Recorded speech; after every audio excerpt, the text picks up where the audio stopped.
As kids get ready for school, there are a lot of things going on behind the scenes to get schools ready and to keep kids safe.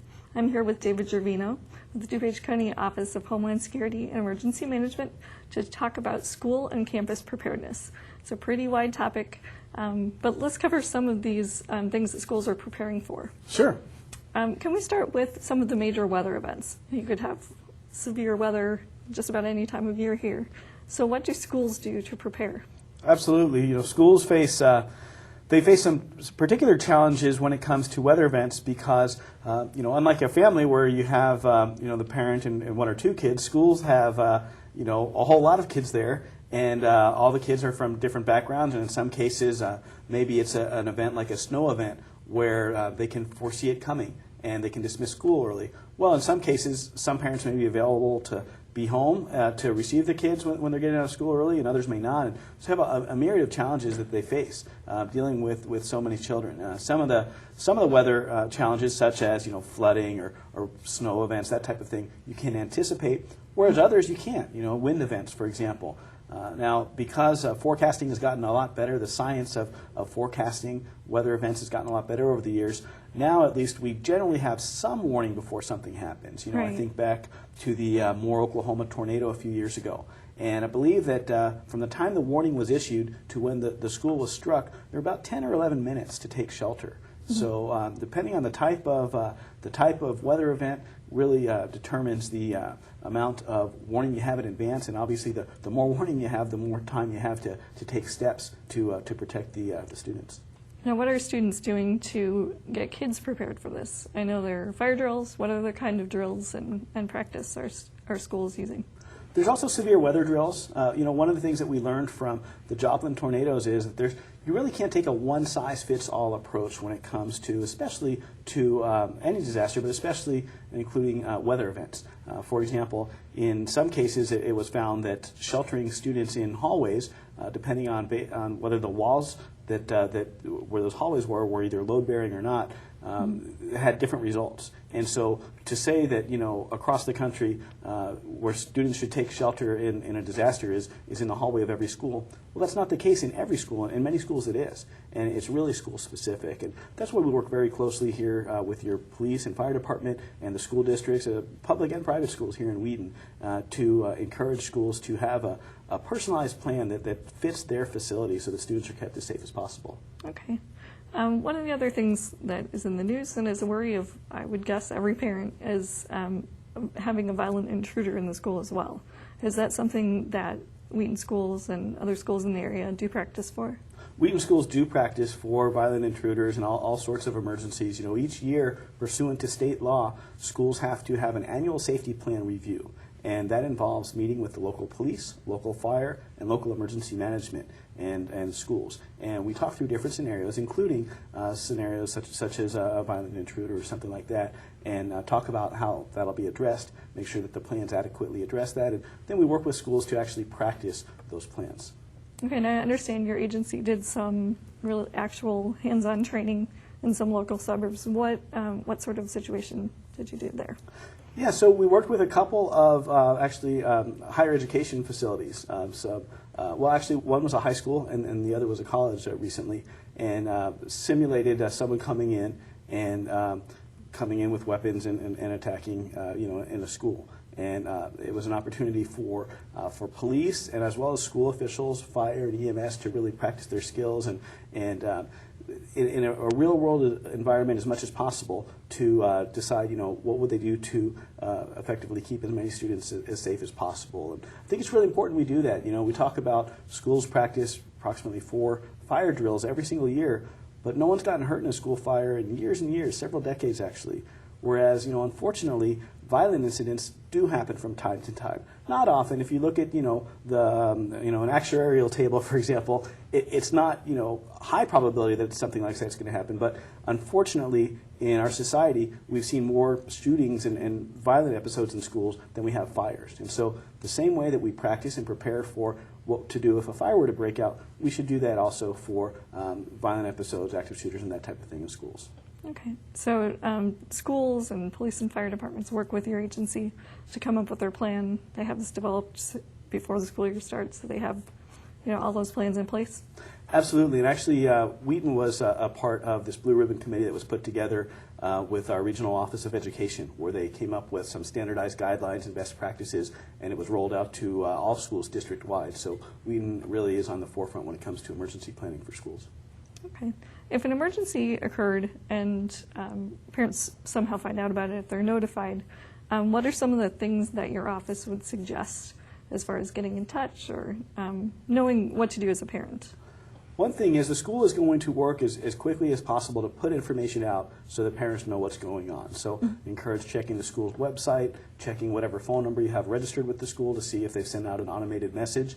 And, whatever you can do to resist the urge. I know that the first instinct is to go to the school to check on and see if your son or your daughter is okay.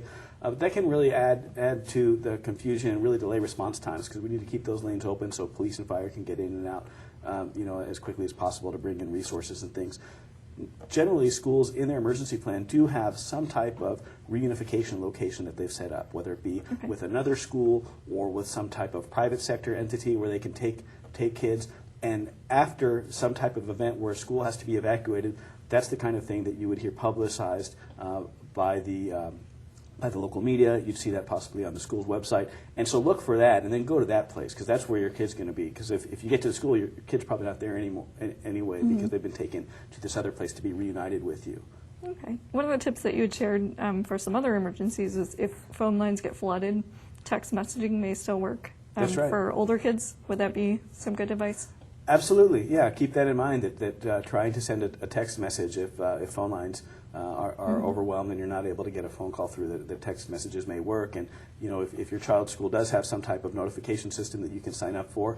Right. Because one of the things that that a lot of residents I find aren't aware of is that if they don't have a landline in their home, if they just have a cell phone, there's no way that Wheaton is able to send them a message if they don't sign up, because you don't know what are the cell phone numbers of people who live in this area. And so it's really important that that parents keep their information updated both with the school district and as well as with your emergency notification system that you use here in Wheaton. Right, and all of DuPage County is part of Smart 911, Right. which is another way people can share some additional information in an emergency. Right. Now, Smart 911, of course, that's going to help you. If you call 911, your information will show up on the screen of the dispatch center. But in terms of getting that message, receiving a message sent from school or city officials, Smart 911 is not going to do that. And so that's why it's really important, of course, to check and see, because most school systems do have some type of method in place, and you just need to see what your school district's using. Okay. Now, if parents wanted to learn more about how they can be prepared, what their school is doing, what would you suggest that they do? We encourage them to reach out to the school and to participate in safety planning committees. Most schools are more than happy to have parents participate in those committees, because a lot of times when we're making emergency plans, we've seen this not so much with schools, but planning with for residents who have different access and functional needs. Someone who's maybe visually impaired. It used to be that me and other emergency managers would sit around and talk about, well, what can we do to help people who have that particular impairment? Well, now what we do is we actually include them in the planning. And similarly, parents should be included, so that if the school's making a plan that to a parent seems just ridiculous, like, no, my kid would never do that, that wouldn't work, or the parent's there so that they can participate in making sure the plan is as realistic and likely to be followed as possible. So get involved early on. I was at an assisted living facility in another state visiting a relative a while back, and I remember seeing a plan on the wall, like an emergency plan, and the date was from like 1980 something. I thought, oh my gosh, is this the current plan is this outdated before all these different lessons learned documents and things have come out? And so similarly, parents, it's incumbent upon you, make sure that your child's school, and if they go to school here in Wheaton, then they should be fine. But wherever your child goes to school, make sure that they have that annual safety plan meeting where they're talking to police and fire and making sure the plans are updated. Offer to participate in the committee to help out, so that if things are a little bit out of date, you can help kind of spar that so that it does get updated. Okay, now talking about schools that aren't necessarily close, what about with colleges?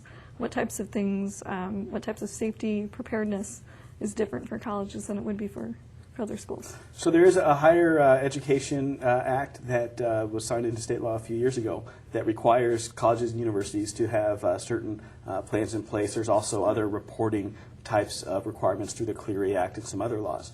And there are plans in place. Colleges and universities also have their own notification systems, and it's important to be signed up for that so that that students and parents are made aware when there's a threat, of where to go, where are safe areas, and that type of thing.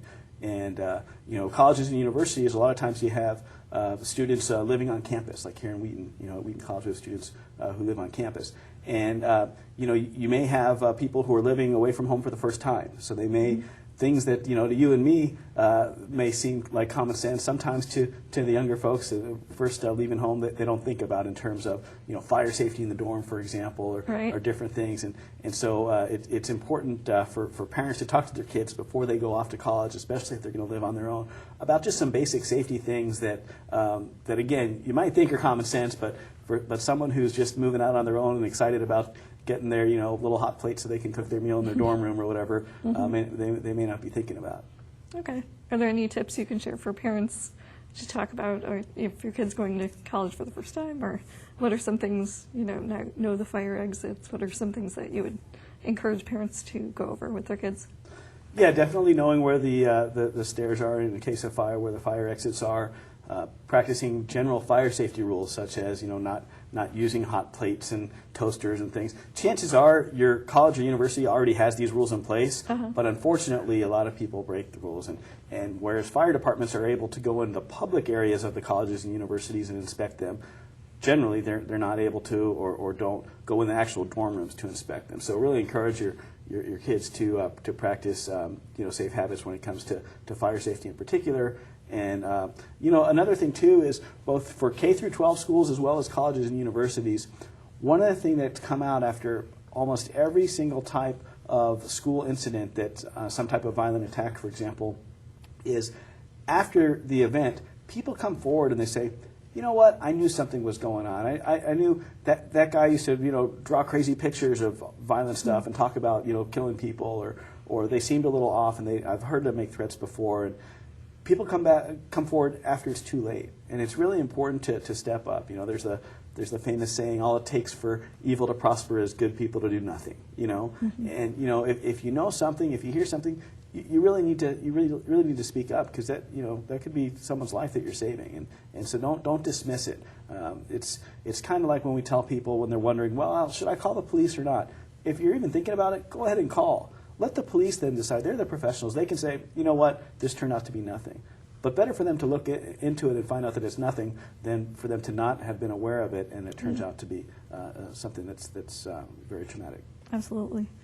Another thing that's sort of related, I'm sure schools also prepare for bullying, cyberbullying, that sorts of thing.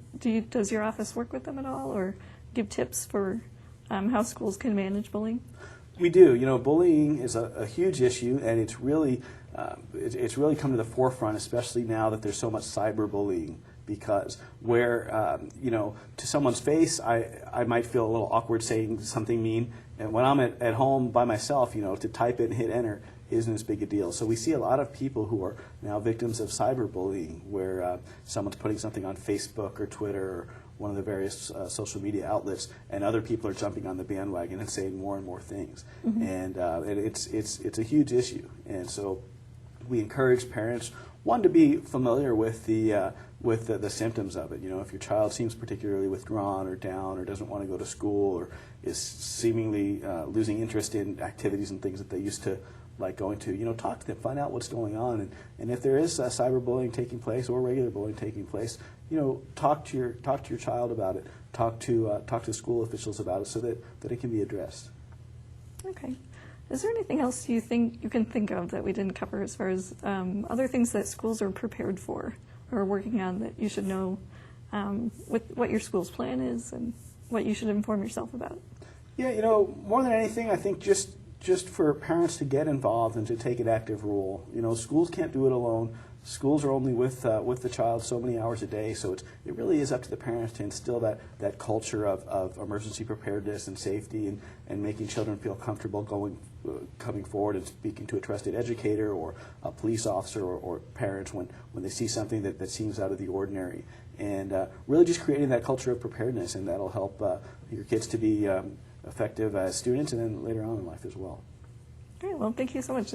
This, I would hope, would get parents, give them the inspiration to know what's going on with their schools, and for students to know what's going on too. Great. Thank you. Thank you so much. Sure.